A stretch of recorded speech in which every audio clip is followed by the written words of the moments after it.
Camera action. आज के Bombay talkies में हम आपको सुनवा रहे हैं लेखक और गीतकार विजय अकेला से फिल्मी गपशप। आपसे बातचीत की है जी श्याम ने। श्रोताओं नमस्कार। आज स्टूडियो में एक ऐसे कलाकार हैं, एक ऐसे शायर हैं, एक ऐसे गीतकार हैं,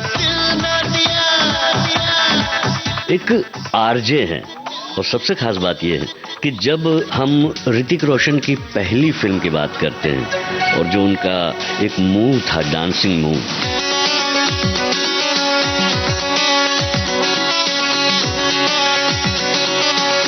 और उसमें जो पीछे के बोल थे गाने के, उन्हें शब्द देने वाले गीतकार आज हमारे बीच हैं। एक पल का जीना फिर तो है जाना, तोहफा क्या लेके जाइए दिल ये बताना।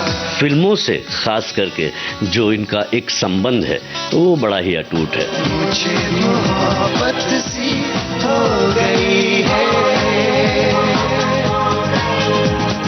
हाँ तेरी आदत सी हो गई है। बस यही बात है कि आज वो आप तक पहुंचे हैं विविध भारती के माध्यम से, और मैं यहाँ पर विजय अकेला जी का बहुत बहुत स्वागत करता हूँ। बहुत शुक्रिया, प्रणाम, नमस्कार, हेलो, आदाब। और आपने इतनी तारीफ कर दी, क्या मैं इसके काबिल हूँ ये तो श्रोताओं को अभी पता लग जाएगा।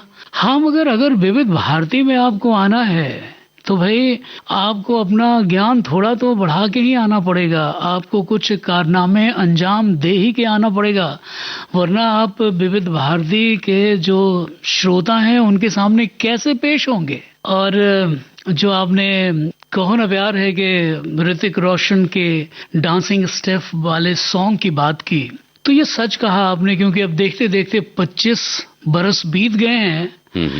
चाहे आप विविध भारती के स्टूडियो में उनको दावत दें या ऑस्ट्रेलिया में उनको शो पे बुलाएं या यूरोप में बुलाएं, वो इसी डांस स्टेप के साथ एंटर करेंगे।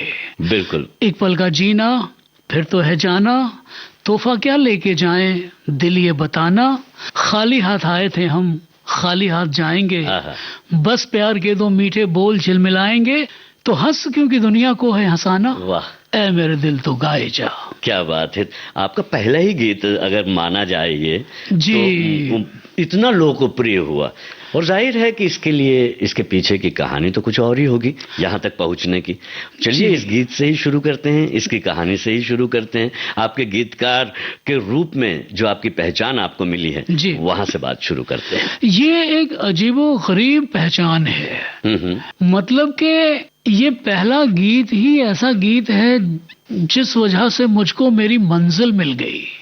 अब मंजिल मिल गई तो फिर गीत लिखने की लालसा जो है वो फिल्मों के लिए जो है वो कम होती गई। बड़ी अजीबो-गरीब बात है। मेरी शायरी चलती रही, हाँ, फिल्मों में गीत लिखा, एल्बम्स के लिए बहुत गीत लिखे, लेकिन वो जो एक होता है ना कि आप मंजिल पे पहुंचना जो चाहते हैं वो पहले गीत ही ने आपको पहुंचा दिया, तो बहुत ही मिक्स्ड फीलिंग हुई है उसकी। लेकिन मैं उस पर बहुत नाज करता हूँ। और राजेश रोशन साहब इतने बड़े गुणी संगीतकार हैं जिनमें एक परंपरा भी है रोशन साहब की। वो भी यही बात कहते रहते हैं और कहते हैं कि मैंने तो तुम्हें सिर्फ एक ही गीत लिखने के लिए कहा था, कहो ना प्यार है में, और ये तुमने इतने गीतों के बराबर एक गीत क्यों लिख दिया। सच है, सच है, सच जी है। जी, मैं यही पूछ रहा था कि ये जो सिलसिला आपका लेखनी का फिर फिल्मों में गीत लिखने का, जी, ये सिलसिला कैसे कब शुरू हुआ? देखिए, एक बात अगर मैं आज स्वीकार करूं तो आपको लगेगा कि मैं झूठ बोल रहा हूं। ऐसा? जी, सच तो ये है कि बचपन से रेडियो विविध भारती आकाशवाणी सुनने के बाद और सुनते रहने के बाद एक ख्याल आता था कि क्या मैं भी इस काबिल बन पाऊंगा कि मेरे लिखे गीत भी रेडियो पे बजेंगे।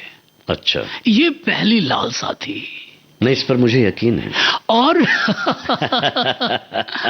और जब ये हुआ और काफी मकबूलियत के साथ वो गीत बजा, तो जितनी खुशी हुई वो मैं बयान नहीं कर सकता। ये सिलसिला कौन से शहर से शुरू हुआ, लिखने का, फिल्मों की ओर आकर्षित होने का, रुचि के बढ़ने का और इस तरह के ख्याल आने का कि हम भी कभी ऐसे सुनाई दें, हमारे गीत भी जो है पर्दे पर दिखलाई दें? तो वही जब गानों के अर्थ समझने शुरू किए मैंने, जब गानों के भावों को हमने जानना शुरू किया, तो ऐसा लगा कि ये आपका फर्ज है, मोरल रिस्पॉन्सिबिलिटी है कि अब आप भी अपने अच्छे ख्याल जमाने को दें। खैर, ये तो एक बात थी, पढ़ाई पूरी करनी थी।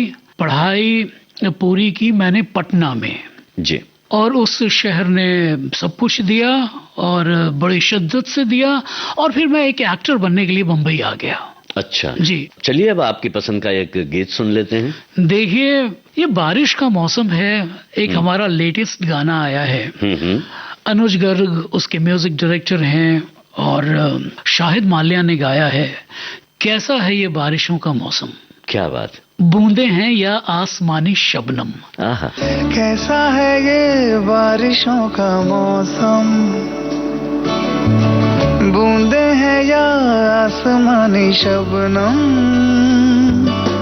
भीग जाने दे मुझको, भीग जाने दे, आए फिर ना आए ऐसा आलम। कैसा है ये बारिशों का मौसम।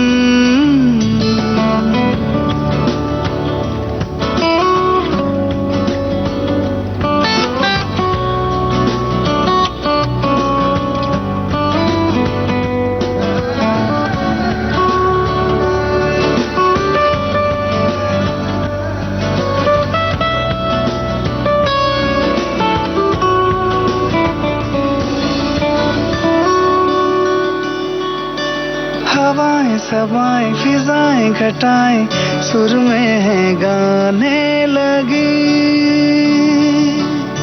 चलो न गाएंगे कुछ गुनगुनाएंगे, मन में है हसरत जगी।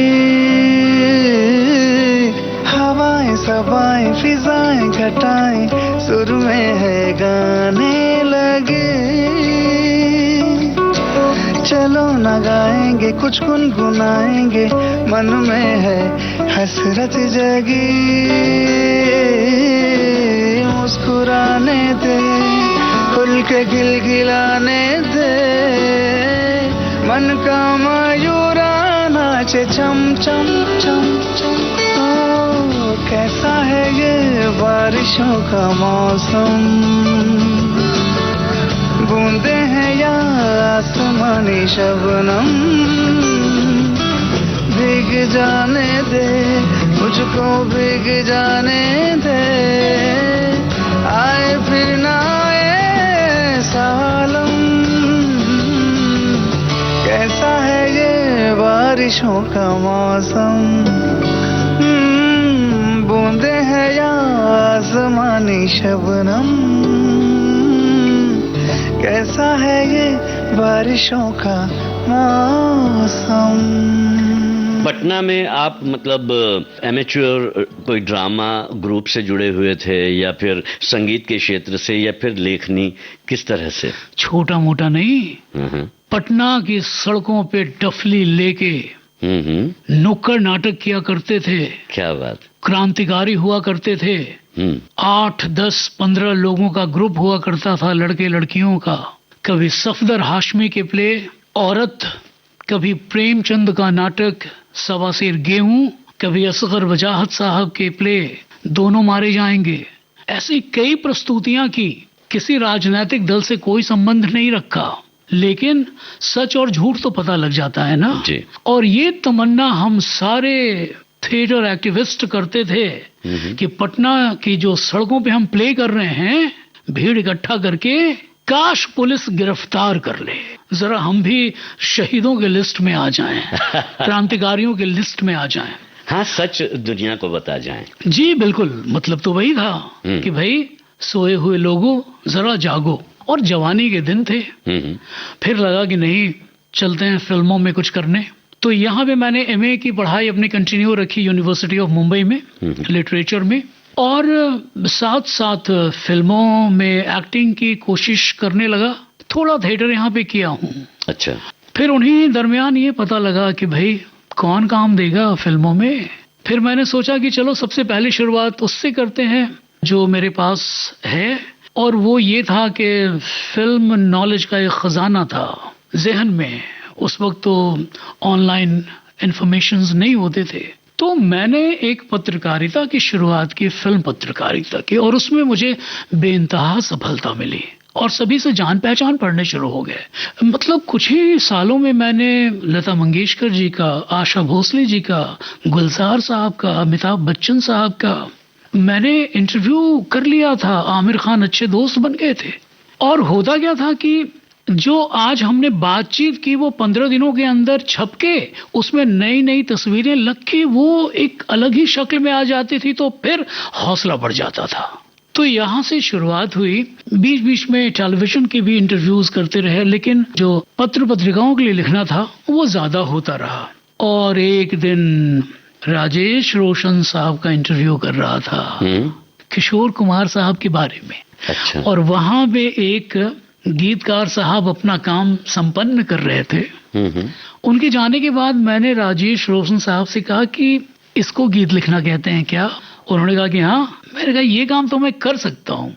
तो उन्होंने कहा कि अच्छा, तो लो एक ट्यून देता हूँ मैं, जरा कुछ लिख के दिखाओ। और ये ट्यून कहो न प्यार है कि उसी गीत की थी, और उस पे मैंने उसी क्षण लिखा, एक पल का जीना फिर तो है जाना, तोहफा क्या लेके जाएं दिल ये बताना।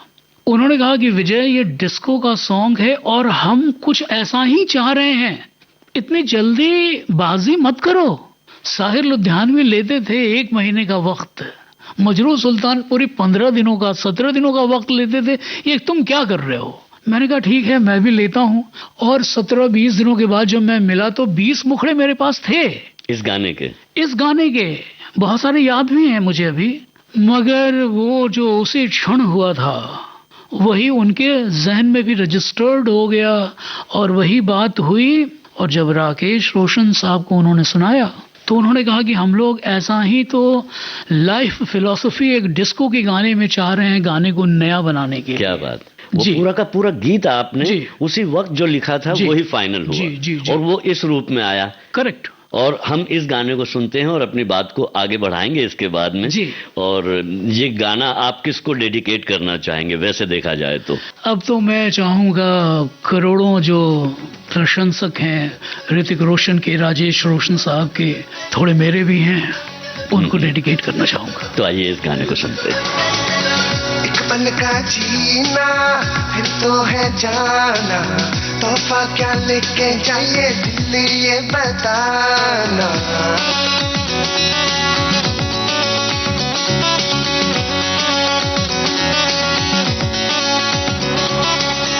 एक पल का जीना फिर तो है जाना, तोहफा क्या लेके जाइए दिल ये बताना। खाली हाथ आए थे हम खाली हाथ जाएंगे, बस प्यार के दो मीठे बोल झिलमिलाएंगे। तो हंस क्योंकि दुनिया को है हंसाना, है मेरे दिल तू गाए जा, ए आए आओ, है मेरे दिल तू गाए जा, ए आए आओ।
पास है, होठों पे प्यास है, मिलने की आस है, दिल बरों का मगर कहाँ कोई ठिकाना है, मेरे दिल तू गाए जा, ए आए आओ, ए आ, ए मेरे दिल तू गाए जा, ए आए आओ, ए आ।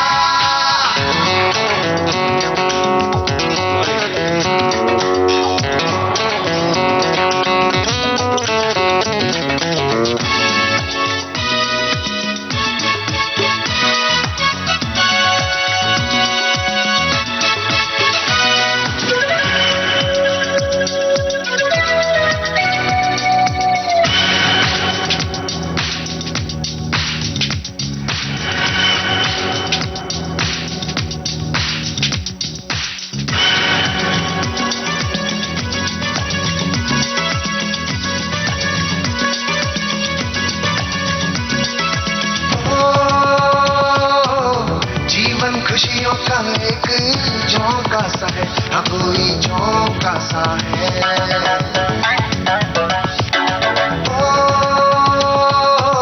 और ये झोंका एक धोखा सा है, हाँ कोई धोखा सा है। ये कैसी है खुशी जल जल के जो बुझी, बुझ बुझ के जो जली, मिलके भी ना मिली, दोस्तों पर किसी हाल में ना घबराना, ऐ मेरे दिल तू गाए जा, ए आए आओ, ए आ, ऐ मेरे दिल तू गाए जा, ए आए आओ, ए आ।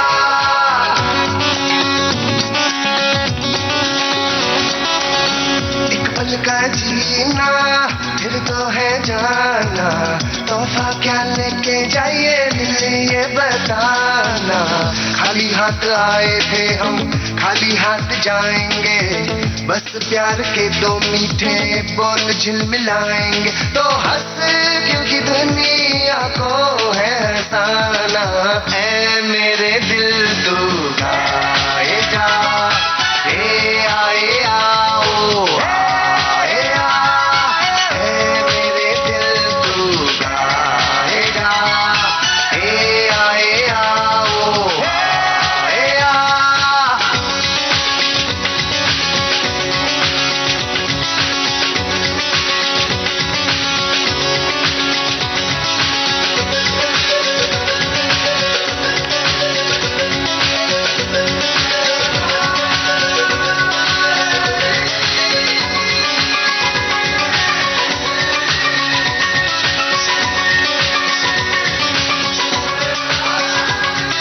एक पल का जीना, तो इसके जो दूसरा जो मुखड़ा जो इसमें इस्तेमाल नहीं किया गया है जी और उसी गाने के लिए है जो ट्यून थी जी, जो आपकी याद में है, अगर दूसरे जो मुखड़े हैं।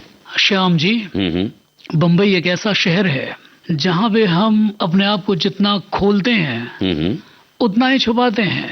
शायरी के मामले में तो खास तौर पे खोलते हम इसलिए हैं कि दुनिया हमारी तारीफ करे, और छुपाते हम इसलिए हैं क्योंकि यहाँ पे उन्हीं चार शब्दों के इतने पैसे मिलते हैं। ध्यान रहे कि हम शायरी की बात कर रहे हैं कि उतना पैसा कहीं नहीं मिलता, उतनी मकबूलियत कहीं नहीं मिलती। तो जो सामने आ गया है, कहिए तो मैं पूरा ऊपर से नीचे तक पढ़ दूं, हाँ, लेकिन वो सब जो गाने हैं जो हमने लिखे थे उस गीत के लिए, उसको मत खुलवाइए, उससे और बहुत सुपरहिट गीत बनेंगे। तो वो खजाना है आपका और आप बिल्कुल उसे अपने पास रखना चाहते हैं। आप नहीं चाहते कि आपकी ये जो संपदा है जी ये इस तरह से खुल जाए। हाँ, बिल्कुल बिल्कुल बिल्कुल, बिल्कुल, बिल्कुल। अगर आप कहें तो एक पल के जीना के फर्स्ट अंतरे और सेकंड अंतरे की तरफ मैं आऊं, बहुत कम लोगों से मैंने सुना है कि वो इसकी बात करते हैं, मुखड़ा गीत गा के रह जाते हैं। जीवन खुशियों का एक झोंका सा है और ये झोंका एक धोखा सा है। ये कैसी है खुशी, जल जल के जो बुझी, बुझ बुझ के जो जली, मिलके भी ना मिली दोस्तों, पर किसी हाल में ना घबराना, ऐ मेरे दिल तू गाए जा, अच्छा, उसमें जो ए आए आओ आए आ, इसके मुझे अलबत्ता याद है कम से कम 8-10 लाइंस जो इसकी जगह पे लिखे थे। अच्छा। और जो इस्तेमाल नहीं हुआ था। ए मेरे दिल तू गाए जा, जीवन जोत जगाए जा, उसको हटाया गया। अच्छा। और हे आए आओ आए आ, या जीवन पथ पे गाए जा, ऐसे बहुत सारे अच्छा लाइंस थे। सभी को ये लगा कि ये जो आलाप है ना, ये बहुत मॉडर्न होगा, भले इसकी जगह पे एक लाइन की कुर्बानी दे दी जाए। और वो सही हुआ। राजेश जी का ऐसा सोचना, ऋतिक का ऐसा सोचना, ये बिल्कुल सही चल रहा था। और लकीली उनको जब ये ख्याल आया कि इस तरह से करते हैं, तो फिर तो बात ही बदल गई और यही हो गया। और वो जो नृत्य निर्देशन था खास करके जी। और फिर जो काबिलियत जो है ऋतिक रोशन की, आज तो सभी मानते हैं जी जो जी। पहली ही फिल्म में उन्होंने ये साबित कर दिया था कि जो उनके मूव्स हैं वो बिल्कुल अलग हैं, अलहदा हैं। बिल्कुल। मुझे याद है कि उस रिकॉर्डिंग में फराह खान भी थी और वही इसको कोरियोग्राफ करने वाली थी। और उन्होंने किया और बहुत ही बहुत अच्छा। बेहतरीन किया। चलिए कुछ हम भी आगे बढ़ते हैं, अब जी। मूवमेंट हमारा भी आगे बढ़ाते हैं। एक और बात बताऊं? जी बताइए। एक बहुत खुशगवार संजोग है कि जैसा कि मैंने आपसे अर्ज किया कि मैं उन दिनों एक्टिंग की कोशिश कर रहा था, तो मैं डांस भी सीखा करता था। अच्छा। और वहां पे मुझे याद है शकूर शेख नाम के टीचर थे, हमारे डांस के कोरियोग्राफर थे जूहू पे। वहां पे ऋतिक रोशन भी आते थे डांस सीखने। अच्छा। वो जितने अच्छे डांस परफॉर्मर थे, मैं उतना ही बुरा डांस परफॉर्मर था। तो जब हम सिटिंग में बैठे गानों की, जहाँ पे ऋतिक भी थे, जहाँ पे फराह खान भी थी, जहाँ पे वो गिटारिस्ट जो हैं डेडिंग डेडिंग डेडिंग डेडिंग कल्याण नाम है उनका, अच्छा। वो भी थे, लकी अली भी थे। तो जब मैंने देखा तो मैंने कहा कि अरे आप तो हमारे डांस स्कूल के दोस्त हैं, क्योंकि राजेश रोशन साहब ने हमें बताया नहीं था कि इस फिल्म का गीत है। विजय अकेला जी, अब आप अपने परिवार के बारे में बताइए। जी जी जी। मेरी वाइफ का नाम शहनाज है, वो एक टीचर हैं और यहाँ पे नहीं, वो यूएई में रहती हैं। अच्छा। और हम लोग मिलते हैं एक फासले के बाद, 2-3 महीनों के बाद, और फिर मिलते हैं तो वही पुराने आशिक माशूक हो जाते हैं। वो मेरी बहुत पुरानी माशूका हैं शहनाज। 12-14 साल का हमारा कोर्टशिप था। उनकी जिद थी कि मैं शादी कर लूं, मेरी जिद थी कि आप शायर की महबूबा ही बनी रहिए। शायर की पत्नी बनने में कोई बहुत बड़ी बात नहीं है। मेरा एक बेटा है जो फुटबॉलर है। बेटे के बारे में बताइए कुछ और। मेरा बेटा इंजीनियरिंग कर रहा है और वो एक फुटबॉलर है। बम्बई की बड़ी बड़ी जो टीम्स हैं उनके साथ वो खेलता रहता है। अभी उसकी उम्र 19 साल की है। और जैसा कि बच्चे जो हैं ना, वो अपने पेरेंट्स से इस रूप में इंस्पायर्ड होते रहते हैं कि उनके कहने पे नहीं आते वो कि बेटा ये करो, बेटा वो करो। वो चुपचाप देखते रहते हैं कि उनके पिता उनकी माता क्या कर रहे हैं। उसके बाद वो कहीं ना कहीं से उसमें भी इन्वॉल्व हो जाते हैं। तो मुझे लगता है कि 200-300 शेर तो उस्तादों के उनको याद ही होंगे। जी। और थोड़ा बहुत लिखते भी हैं। बहुत अच्छा है जी। कहने का मतलब ये है कि आपका प्रभाव जी आपकी पत्नी पर भी है और आपके बेटे पर भी है। नहीं, पत्नी तो इंस्पायर करती है, उनका ही प्रभाव मुझ पे है। आप पर है। क्या बात है, इसी को तो शायर कहते हैं। चलिए अब आपकी पसंद का एक गीत सुन लेते हैं। जी बिल्कुल। आप जो भी गीत बजा रहे हैं वो सब अच्छे गीत ही हैं मेरे। जी सर। ये मेरे पसंदीदा गीतों में से एक गीत है। बिल्कुल।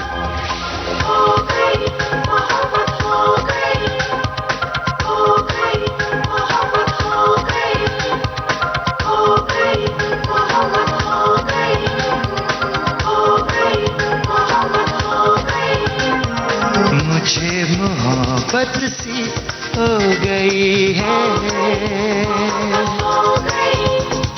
हाँ तेरी आदत सी हो गई है। जहाँ भी जाऊँ मेरे लिए तो, जहाँ भी जाऊँ मेरे लिए तो तू एक जरूरत सी हो गई है। मुझे मोहब्बत सी हो गई है, हाँ तेरी आदत सी हो गई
चेहरा, मेरी जुबां पे तेरी कहानी,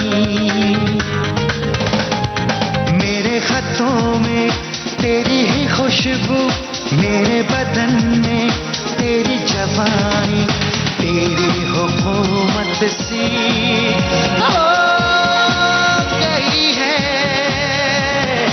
मुझे मोहब्बत सी हो गई है।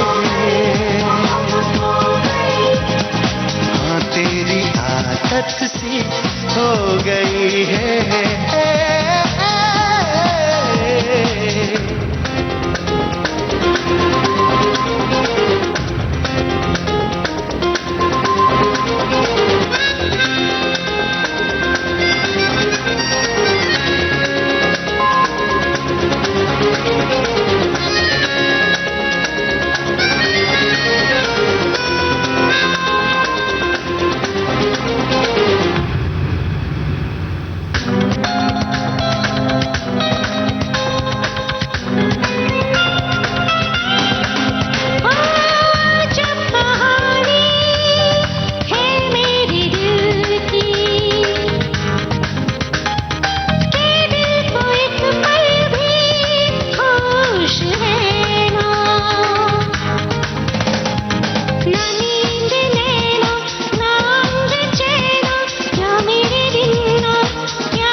से मुंबई तक का जो ये आपका सफर है, ये आपको देखा जाए तो एक अभिनेता के रूप में यहाँ तक लाया है।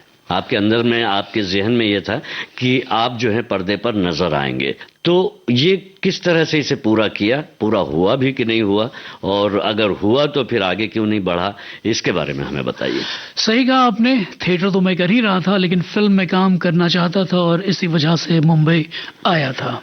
लेकिन बहुत जल्द मुझे पता लग गया कि मेरी जो थोड़ी बहुत काबिलियत थी वो शायरी में थी, और जब ही तो मैं एक तखल्लुस लेके घूम रहा था और मुझे पता ही नहीं था कि मैं डीप इनसाइड एक शायर हूँ, ये तो मुझे मालूम ही नहीं था। मेरे दोस्त बन गए थे मशहूर गीतकार, संगीतकार। मैं मजरू साहब से कई दफ़ा मिल चुका था, कैफी आजमी साहब से मेरी दोस्ती हो गई थी, लता मंगेशकर जी, आशा भोसले जी, इन सब से मेरी गहरी दोस्ती हो रही थी, और मैं अपने आप को शायर समझ ही नहीं रहा था, जबकि मेरे पास एक तखल्लुस भी था।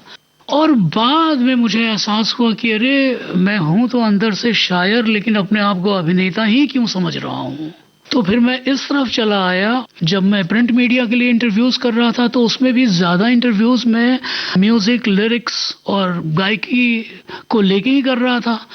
तो समझिए कि एक तरह से ज्ञान की प्राप्ति हुई कि नहीं। पत्रकारिता से आप जुड़े इस वजह से, जो आपके अंदर का एक भाव था फिल्मी जगत को लेकर, तो उस फिल्मी जगत की जो पत्र पत्रिकाएं थी उससे आपका जुड़ना हुआ, फिर आपने कई इंटरव्यूज लिए। तो फिर ये रेडियो से फिर आपका जुड़ना कब, कौन से सन में और कैसे हुआ? रेडियो से मैं जुड़ा 98 में। अब अच्छा। देखते देखते 27 साल के करीब हो गए। उन दिनों पूरे मुंबई में सिर्फ एक ही रेडियो स्टेशन था एफएम का, और उसकी बड़ी चर्चा थी। तो मेरी जो उस जमाने में माशुकाएं थी, जो आपके फन की माशुकाएं थी कि आप ही की थी? नहीं, वो चलिए सर आगे प्लीज। उन्होंने मुझसे कहा, तुम इतनी मीठी मीठी बातें मुझसे करते हो, मुझे मनाते रहते हो, मेरी जुल्फें संवारते रहते हो, आहा। तुम रेडियो पे ये बातें करोगे तो लोग पसंद भी करेंगे, हाँ। और तुम्हें पैसे भी मिलेंगे, तुम्हारी मकबूलियत भी बढ़ेगी। तो उनमें से एक माशूक की जिद पे हाँ। मैंने ये एफएम की वॉइस परीक्षा दी, और उसमें सहर्ष एक्सेप्टेड हो गया। मतलब स्वीकार कर लिए गए आप ऑडिशन में, स्वर परीक्षण में। जी बिल्कुल। एफएम रेनबो और एफएम गोल्ड। करेक्ट। पहले तो एफएम रेनबो ही था, बाद में गोल्ड आया। जी। तो रेनबो करते करते आपने काफी शोज किए होंगे, कई इंटरव्यूज जो आप अभी तक पत्र पत्रिकाओं में छपने के लिए कर रहे थे, तो आप उन्हें रेडियो तक भी पहुंचाया होगा आपने। प्रिंट मीडिया और रेडियो एफएम जिसमें लाइव बातें होती थी, होती हैं, कम से कम अपने यहाँ तो ऑल इंडिया रेडियो में तो लाइव ही जाता है। उसमें एक फर्क, मैंने गहरा फर्क पाया। प्रिंट मीडिया में हम तीखे सवाल पूछते थे जी, रेडियो में जरा मीठा हो गया मामला, और कितना भी तीखापन क्यों ना हो, तुरंत जो एक गाना बज जाता था ना, तो उससे फिर वो मामला मीठा ही हो जाता था। तो सुनिए, अब आप थोड़ा सा रुक जाइए, इसी बात को हम आगे बढ़ाएंगे जी, लेकिन थोड़ा सा मीठा हो जाए जी। एक गाना जो है आपकी पसंद का हो जाए, आपका अपना हो या आपकी पसंद का हो। ठीक है। ऋतिक रोशन साहब की एक और फिल्म है, राकेश रोशन जी की, क्रिश, उसका जो सरगस का सॉन्ग है वही बजाइए। दिल ना लिया दिल ना दिया तो बोलो ना बोलो क्या किया, आके दुनिया में भी अगर प्यार न किया तो क्या किया। तो चलिए जी, थोड़ा मीठा हो जाए। जी। दिल ना लिया दिल ना दिया तो बोलो ना बोलो क्या किया, दिल ना लिया दिल ना दिया तो बोलो ना बोलो क्या किया, आके दुनिया में भी अगर प्यार न किया तो क्या किया, आके दुनिया में भी अगर प्यार न किया तो क्या किया।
भी हंस के एक दिन तुमसे ये पूछेगा,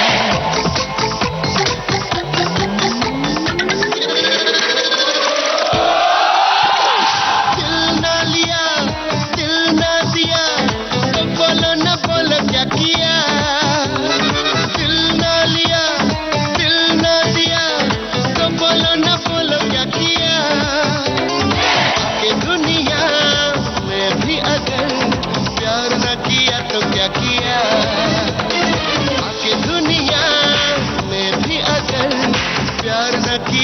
क्या किया Azúcar.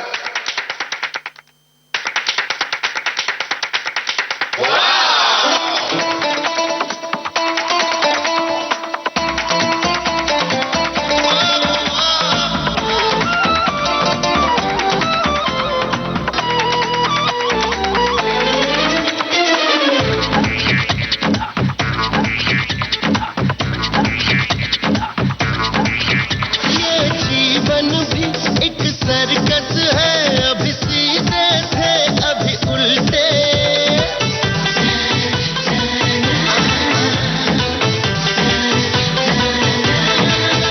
जिसे प्यार मिला वो सीधा हुआ वरना लटके तो लटके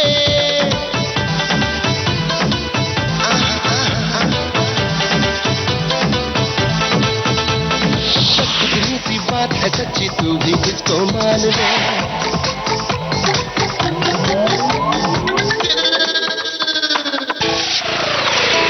दिल ना लिया दिल ना दिया दिल ना लिया दिल ना दिया तो बोलो ना बोलो क्या किया आगे दुनिया में भी अगर प्यार ना किया तो क्या किया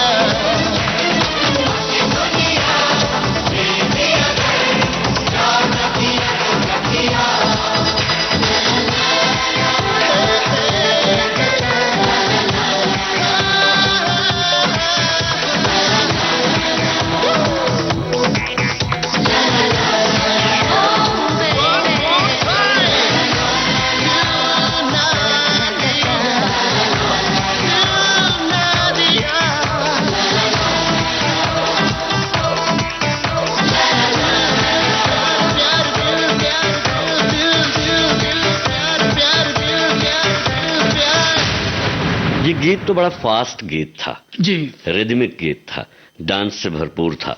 तो इसके जो शब्द थे जी वो भी उभर कर सामने आते थे, जी उसके मायने भी उभर कर सामने जी आते मुझे याद है कि लोगों ने इस गीत के मुखड़े की और इस गीत की ही बात नहीं की बल्कि संपूर्णता में मुझसे बात की कि तूने चांद पे भी हैं जमाए कदम, दरिया में भी घर है बनाया। थे। आहा, तूने चांद पे भी हैं जमाए कदम, दरिया में भी घर है बनाया, पर क्या तूने एक रोते हुए इंसान को है हंसना सिखाया? ऊपर वाला भी हंसकर एक दिन तुमसे ये पूछेगा, दिल ना दिया दिल ना लिया तो बोलो ना बोलो क्या किया। आहा, क्या बात है। ये जीवन भी एक सर्कस है, अभी सीधे थे अभी उल्टे, जिसे प्यार मिला वो सीधा हुआ वरना लटके तो लटके। ऐसे शब्द हैं इसमें। क्या बात है, क्या बात है।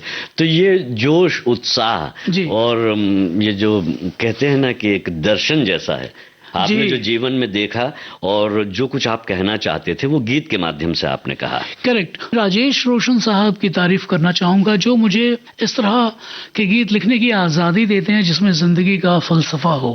बिल्कुल। आपने राजेश रोशन के कॉम्पोजिशन में 2 गीतों का अभी जिक्र किया, एक पल का जीना का, जी, जी। दिल न दिया का। उनका वर्किंग स्टाइल आज के संगीतकारों से बहुत अलग है।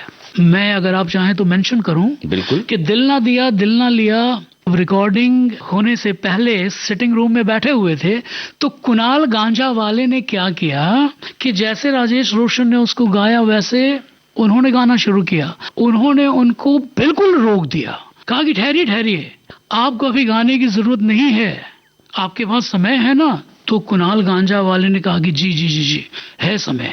तो कहा कि आप विजय के साथ दूसरे कमरे में जाइए, मैं बाहर से ताला लगा देता हूँ। अब ताला लगाया कि नहीं वो हमने देखा नहीं। और कहा कि इनसे पूछिए कि इन्होंने क्यों लिखा दिल ना लिया दिल ना दिया तो बोलो ना बोलो क्या किया।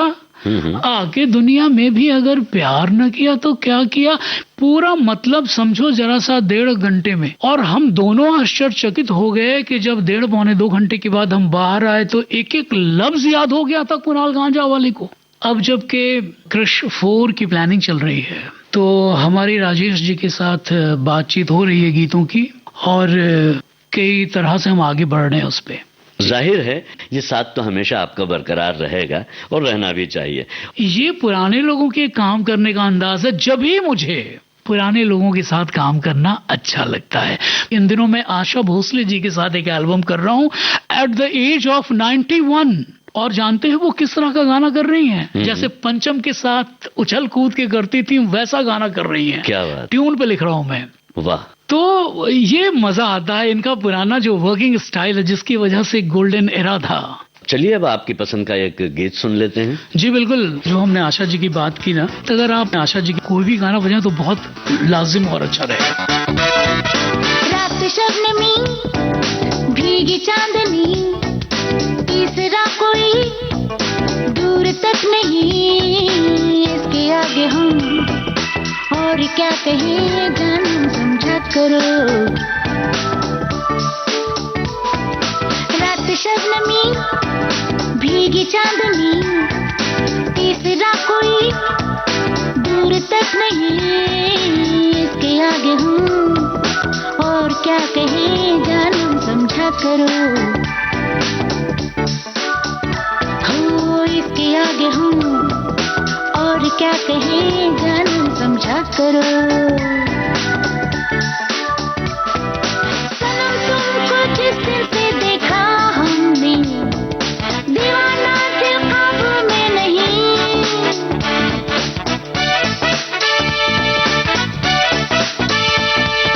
बड़ा प्यारा ये भी इत्तेफाक देखो, तुम्हें मिल जाते हो हर कहीं,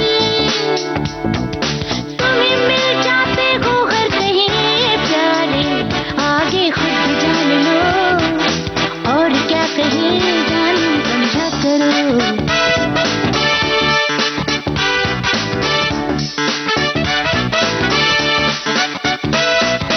रात शबनमी भीगी चांदनी, तीसरा कोई दूर तक नहीं, इसके आगे भी और क्या कहें, जान समझा करो। हो इसके आगे भी और क्या कहें, जान समझा करो। अगर तुम भी वो चाहो जो मैं चाहूं, तो गुल खिल जाए इकरार का।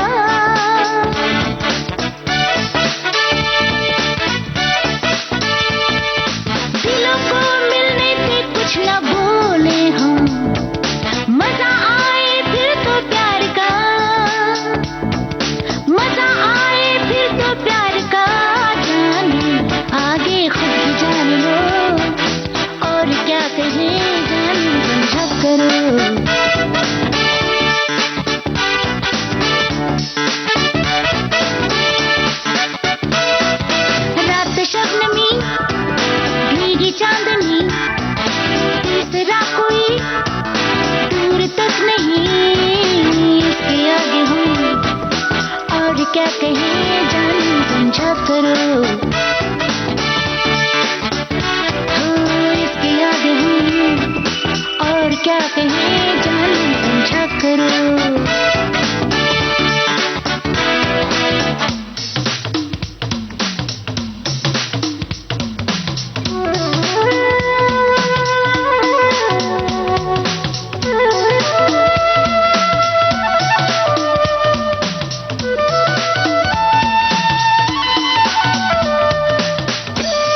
क्या कहे जानम समझा करो।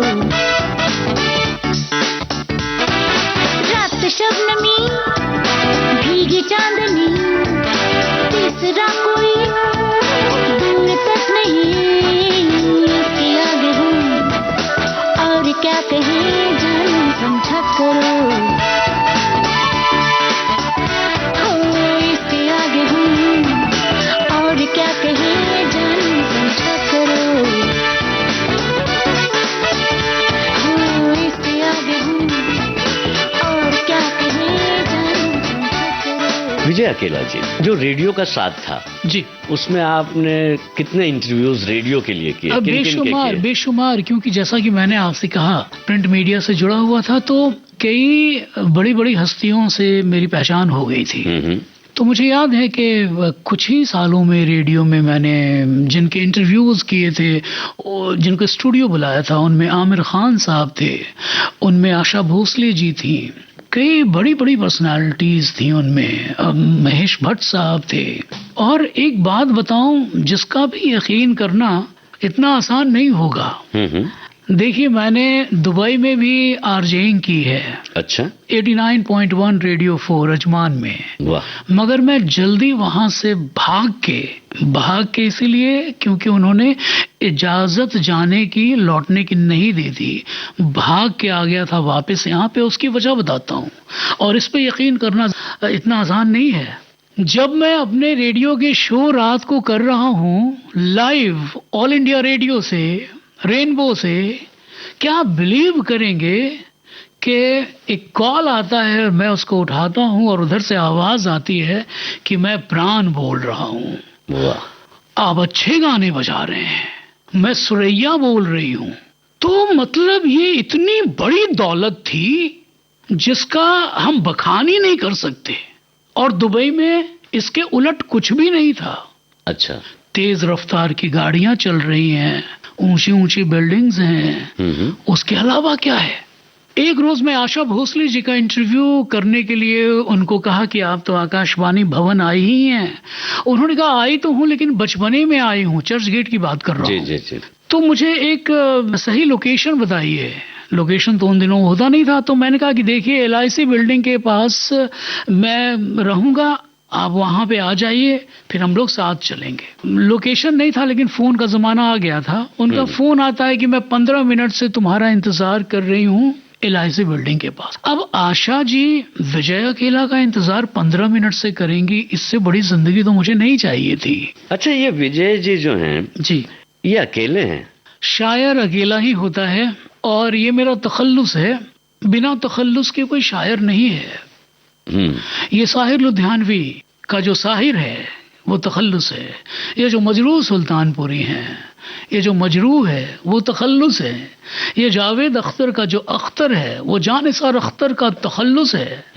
कमर जलालाबादी का खमर जो है वो तखल्लुस है। अच्छा जी।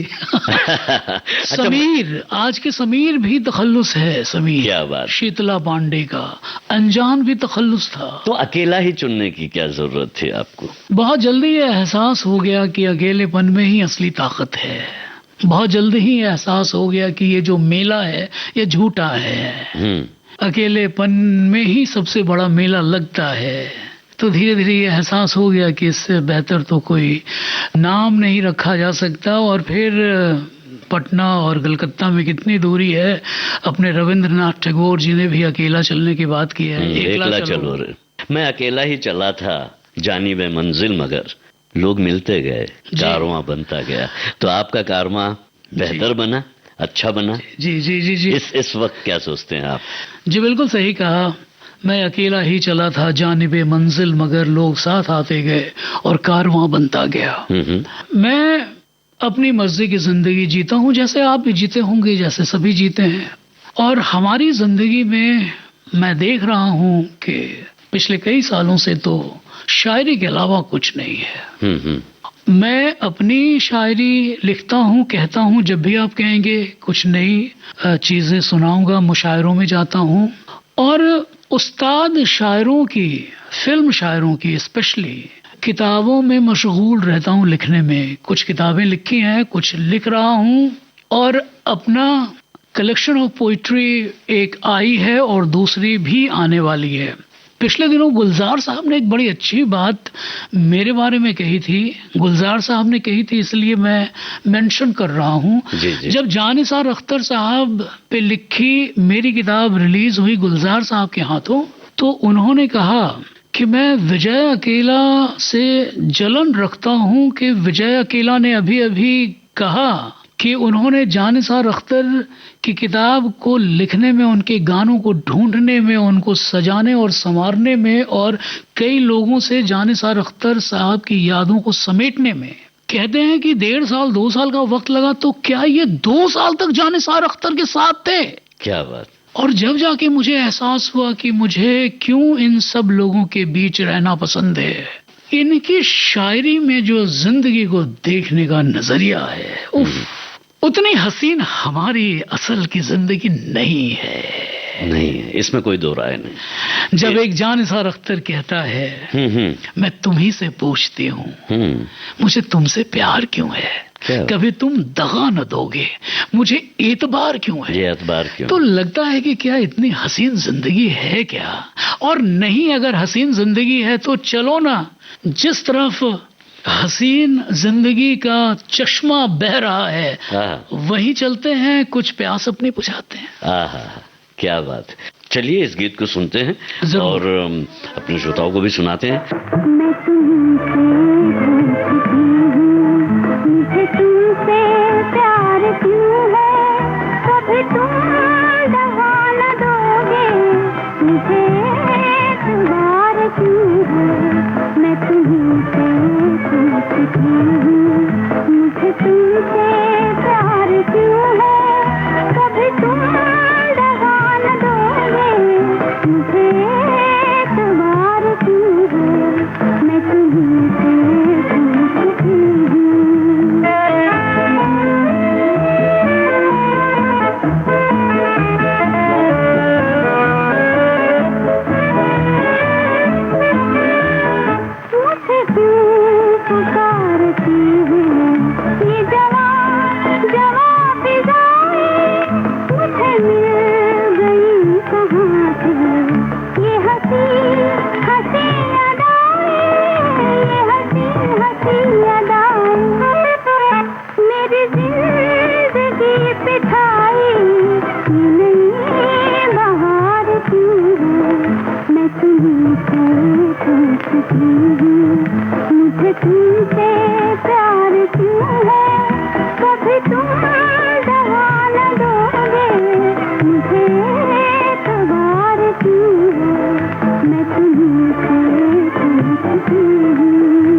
बॉम्बे टॉकीज।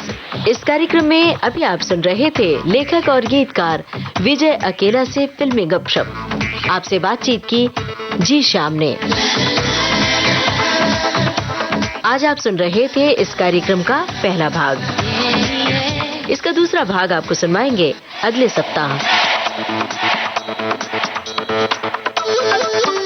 चलने से पहले आपको बता दें, इस कार्यक्रम में रिकॉर्डिंग इंजीनियर HR पाटले। इस कार्यक्रम के प्रस्तुतकर्ता जुबैर खान।